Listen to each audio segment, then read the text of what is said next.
Hello friend, રૂપાસ Cook કિચનની અંદર આપનું સ્વાગત છે। આજે હું તમારી સાથે એક નવી કાઠિયાવાડી રેસીપી શેર કરવાવાળી છું, દહીં તિખારી। તો ચાલો આપણે સ્ટાર્ટ કરીએ। સૌથી પહેલાં આપણે એક પેન લઈશું। પેનની અંદર હું 1 ચમચી જેટલું ઓઇલ નાખીશ અને એને થોડું ગરમ થવા દઈશ।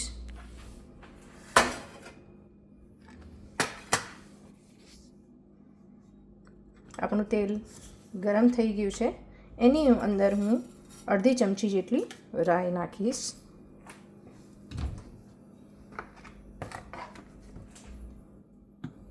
તો દોસ્તો, આ એક હું એવી રેસીપી આપની સાથે શેર કરવાવાળી છું, દહીંની તિખારી, જે ખૂબ બનાવવામાં સરળ બી છે, આસાન બી છે અને ખૂબ ઝડપથી બની જાય તેવી છે।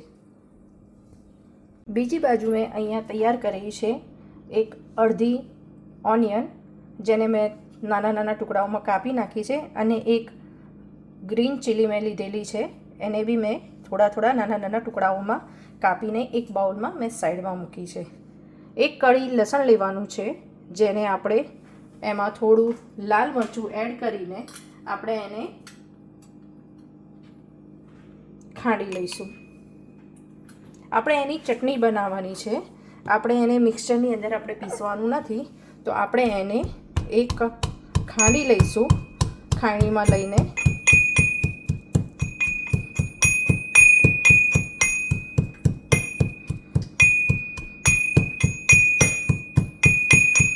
તો દોસ્તો, આ આપણી રેસીપી એવી છે કે જ્યારે આપણને કંઈ પણ ઘરમાં શાક ના પડ્યું હોય અને ત્યારે આપણને એમ થાય કે આપણે શું બનાવીએ, બહાર લેવા જવાની ઈચ્છા નથી થતી, તો ત્યારે આપણે આ રેસીપી આપણે દહીં તિખારી બનાવીએ અને એ આપણે ભાખરી સાથે ખાઈએ તો ખૂબ જ ટેસ્ટી લાગે છે।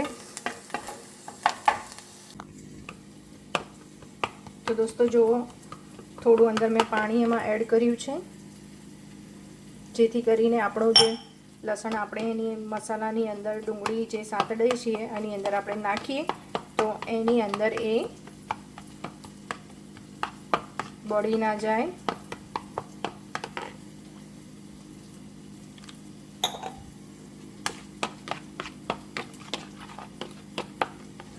હવે આની અંદર જ આપણે એડ કરી દઈશું થોડા મસાલા। એક અડધી ચમચી મીઠું, એક અડધી ચમચી હળદર, થોડી આપણે ધાણા જીરું, અને પહેલાં આપણે લાલ મરચું લીધેલું છે એટલે અત્યારે આપણે અડધી ચમચી લાલ મરચું બીજું એડ કરીશું અને એક આવી પેસ્ટ બનાવી લઈશું, જેથી કરીને આપણો મસાલો જ્યારે આપણે નાખીએ તો તે બળી ના જાય।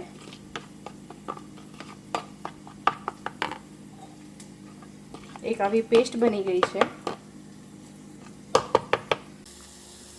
થોડું પાડકીની અંદર મસાલો ચોંટેલો છે, તેના માટે હું અંદર થોડું પાણી એડ કરીને હું આની અંદર એડ કરી લઈશ।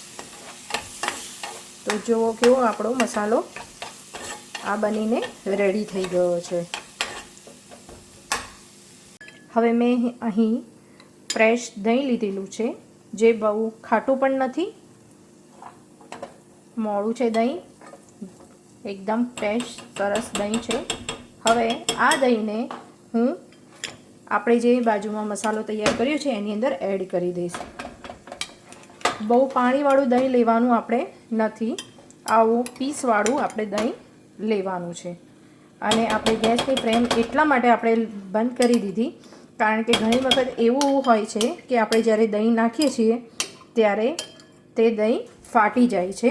તો ફાટી ના જાય તેના માટે આપણે અહીંયા આગળ ગેસની ફ્લેમ બંધ કરીને આપણે દહીં એડ કરી અને આપણે એને મિક્સ કરી દઈશું।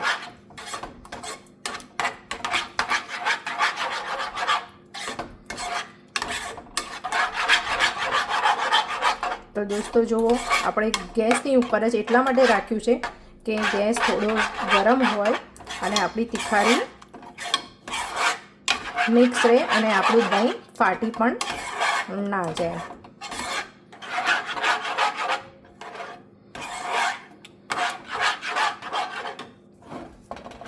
તો તમે જોઈ શકો છો કે આપણું દહીં જરાક બી ફાટ્યું બી નથી અને મસાલાની અંદર સરખું મિક્સ થઈ ગયું છે. તો આપણે એને 2 મિનિટ માટે ગેસ ઉપર રહેવા દઈશું અને પછી આપણે એ એક બાઉલમાં લઈશું. આપણી આ દહીંની તિખારી તૈયાર થઈ ગઈ છે. આપણે એને એક બાઉલમાં સર્વ કરીશું. તો દોસ્તો આપણી આ દહીંની તિખારી બનીને તૈયાર છે. હવે એની ઉપર થોડા ધાણા એડ કરીને એને થોડી આપણે ગાર્નિશ કરી દઈશું.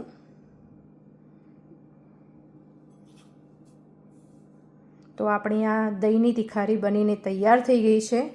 ખૂબ જ ટેસ્ટી અને ખૂબ જ ઝડપથી બની જાય તેવી આ એક રેસીપી છે. તો આપ જરૂરથી ટ્રાય કરજો.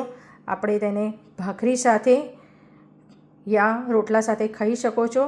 ખૂબ જ સરસ લાગે છે, ખૂબ જ ટેસ્ટી લાગે છે. તો તમે એકવાર જરૂરથી ટ્રાય કરજો. અને તમને મારી રેસીપી કેવી લાગી? જો તમને મારી રેસીપી ગમી હોય તો તમે શેર કરજો, લાઈક કરજો અને તમારા મિત્રો સાથે શેર કરજો. અને મારી ચેનલને લાઈક અને સબસ્ક્રાઈબ કરવાનું ભૂલતા નહીં. તો ફરીથી નવો વિડીયો લઈને હાજર થઈશું. જય શ્રી કૃષ્ણ.